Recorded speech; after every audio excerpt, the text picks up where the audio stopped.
बिस्मिल्लाहिर्रहमानिर्रहीम। अस्सलाम वालेकुम। कैसे हैं आप सब लोग। आज हम बना रहे हैं बहुत ही मज़ेदार सी केक्सिकल्स और बहुत ही आसान तरीका है, कोई भी इसे बहुत ही आराम से बना सकता है। उम्मीद है कि रेसिपी आपको पसंद आएगी। रेसिपी आपको पसंद आए तो इसे लाइक और शेयर ज़रूर कीजिएगा प्लीज़, और मेरे चैनल को सब्सक्राइब कर लीजिएगा। तो चलें रेसिपी बनाते हैं। इस रेसिपी को बनाने के लिए हमें सबसे पहले केक चाहिए। आप कोई सा भी केक ले सकते हैं। इस रेसिपी को बनाने के लिए टी केक ले सकते हैं। अगर आपके पास पहले से केक बचा हुआ हो तो वो भी ले सकते हैं। मैंने यहाँ पर चॉकलेट केक ले लिया है और इसके अंदर मैं क्वार्टर कप के करीब जो इसकी आइसिंग थी वो शामिल कर रही हूँ। चॉकलेट केक तकरीबन 1 कप के करीब था और उसके साथ मैंने उसकी फज आइसिंग मेरे पास बची हुई थी तो वो शामिल की है क्वार्टर कप के करीब। दोनों को मिला के इस तरह से मैश कर लिया है बहुत अच्छे तरीके से, डो की तरह ये बन जाएगा। साथ ही हमारे पास ये मिल्क चॉकलेट थी जो हमने डबल बॉयलर पर मेल्ट करने के लिए रख दी थी। तो ये हमारी जो चॉकलेट है बहुत अच्छे तरीके से मेल्ट हो गई है। यहाँ पर आप वाइट चॉकलेट ले सकते हैं, डार्क चॉकलेट ले सकते हैं या मिल्क चॉकलेट इस तरह से ले सकते हैं। जो भी आपको पसंद हो वो आप लेके उसे इस तरह से मेल्ट कर सकते हैं। तकरीबन 200 ग्राम्स के करीब है। चॉकलेट को मेल्ट करके हम एक तरफ रख लेंगे और केक को उसकी आइसिंग या फ्रॉस्टिंग के साथ शामिल करके मैश करके बहुत अच्छे तरीके से वो एक तरफ रख लेंगे। उसके बाद हम इस तरह से एक मोल्ड ले लेंगे। ये बहुत आसानी से मिल जाता है। अगर आपको ये कहीं शॉप पर ना मिले तो आप ऑनलाइन भी ऑर्डर कर सकते हैं। ऑनलाइन भी ये तकरीबन हर जगह हर कंट्री में मिल जाते हैं आप बहुत आसानी से। तो ये केक्सिकल्स के मोल्ड हैं और ये मेरे पास जो मोल्ड है इसके अंदर 8 केक्सिकल्स बन जाती हैं। तो सबसे पहले हम इसके अंदर चॉकलेट ऐड करेंगे इसकी बाहर की कोटिंग के लिए।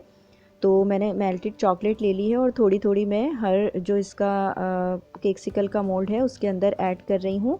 और उसको ऐड करने के बाद हम इसको चारों तरफ फैला लेंगे ताकि ये चारों अतराफ़ में अच्छे तरीके से कोट हो जाए। और उसके बाद फिर हम इसे रेफ्रिजरेट करेंगे थोड़ी देर के लिए। तो ये थोड़ी थोड़ी आप अपने अंदाजे से इसे ऐड कर दें तमाम केक्सिकल्स के अंदर।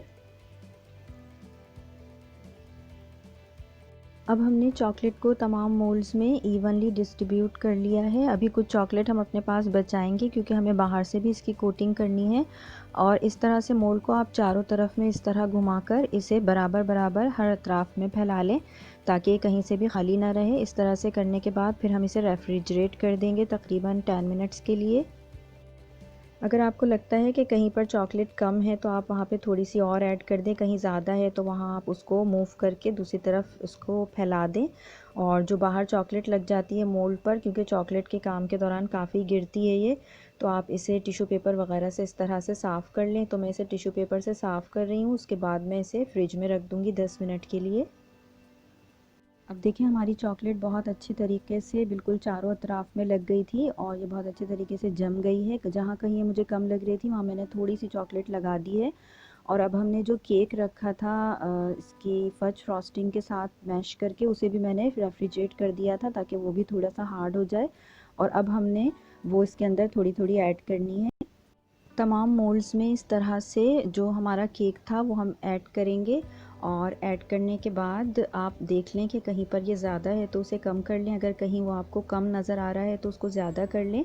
और बिल्कुल उसे जो हमारा मोल्ड है उसके साथ इक्वली बिल्कुल साथ साथ उसके होना चाहिए, उससे ज़्यादा आप उसको मत ऐड कीजिएगा। और जब वो ऐड हम एक दफ़ा कर लेंगे तो दोबारा भी आप फ्रिज में रख सकते हैं। और फिर फ्रिज से निकाल कर जो चॉकलेट हमारे पास बाकी बची है वो हम ऊपर ऐड करेंगे ताकि दूसरे साइड की चॉकलेट की कोटिंग भी मुकम्मल हो जाए।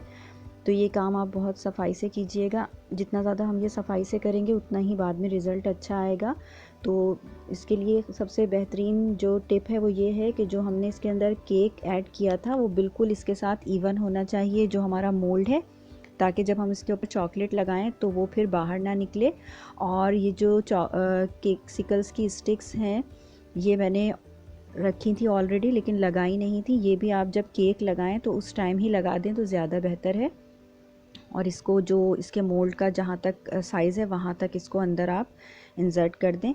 बहुत ज़्यादा फुल अंदर इंसर्ट मत कीजिएगा वरना फिर ये निकल जाएगी दूसरी तरफ से, या कि जो आपकी केक्सिकल है उसको तोड़ भी सकती है ये। तो चॉकलेट लगाने के बाद उसे आप किसी भी स्पैचुला वगैरह से इवन कर दें। तो जितना ज़्यादा आप उसे सही तरीके से शुरू में केक को लगाएंगे उतनी ही आसानी से चॉकलेट उसके ऊपर लग जाएगी और उसको इवन भी फिर जल्दी हमें करना होगा, क्योंकि चॉकलेट केक वगैरह की वजह से, ठंडा होने की वजह से जल्दी जमने लगेगी। तो इसलिए इस प्रोसेस को आप जल्दी से कीजिएगा और चारों तरफ से इसे टिश्यू वगैरह से साफ़ कर लीजिएगा। उसके बाद हम इसे फिर 10 मिनट के लिए रेफ्रिजरेट कर देंगे और 10 मिनट के बाद हम तमाम जो हमारी केक्सिकल्स रेडी हो गई हैं उनको इस तरह से निकाल लेंगे।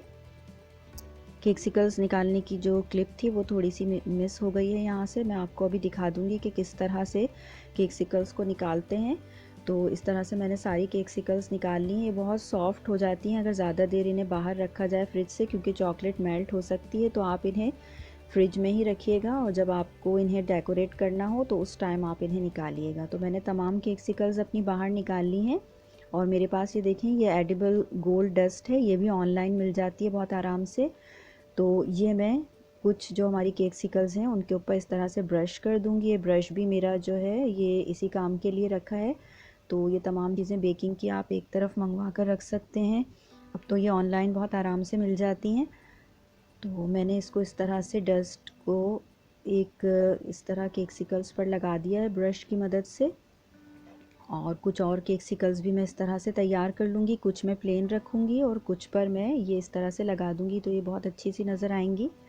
तो मैं तकरीबन आधी जो केक्सिकल्स हैं हमारी 4 यानी कि उनके ऊपर ये इस तरह से डस्ट लगा दूँगी। तो ये एडिबल डस्ट है और ये हमारा ब्रश इसी काम के लिए है। तो हम इसमें इस तरह से अपनी सब तमाम डस्ट इन केक्सिकल्स पर लगा रहे हैं।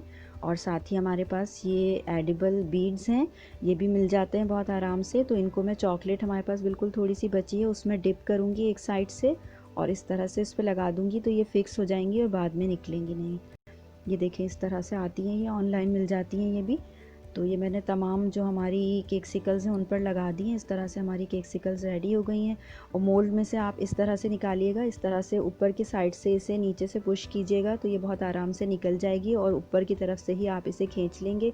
इसके अंदर गुंजाइश होती है कि जो हमारी स्टिक है वो बहुत आराम से निकल जाती है, ये क्योंकि काफ़ी स्ट्रेची होता है तो बहुत आराम से ये निकल जाती हैं चीज़ें, इसका बिल्कुल भी प्रॉब्लम नहीं होता। और आप इसे बच्चों के लिए ट्रीट के तौर पर ईद पर बना सकते हैं, बहुत ही मज़ेदार बनती हैं। इसकी ख़ास बात यह है कि आप इसमें अपनी मर्ज़ी से कोई सी भी चॉकलेट यूज़ कर सकते हैं।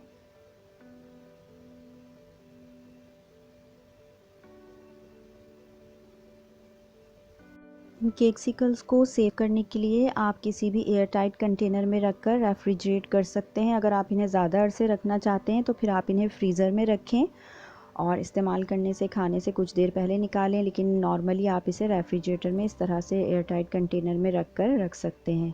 मुझे उम्मीद है कि आपको ये रेसिपी पसंद आई होगी। इसे लाइक और शेयर ज़रूर कीजिएगा। अपना बहुत ख्याल रखिएगा। नेक्स्ट वीडियो तक के लिए अल्लाह हाफिज़।